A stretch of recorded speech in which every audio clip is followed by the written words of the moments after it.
चुकून एका वळणावर सहज कसे गमतीनं भेटलो, उगीच खुळा प्रेमाचा खेळ आपोआप एक खेळलो.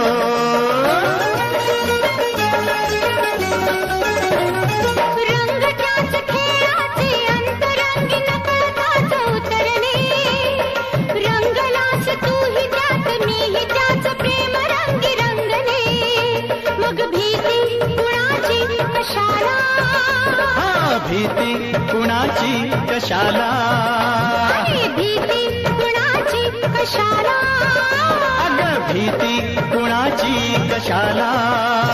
ना सांगताच आज हे कळे मला, कसा जीव माझा तुझ्यामध्ये गुंतला.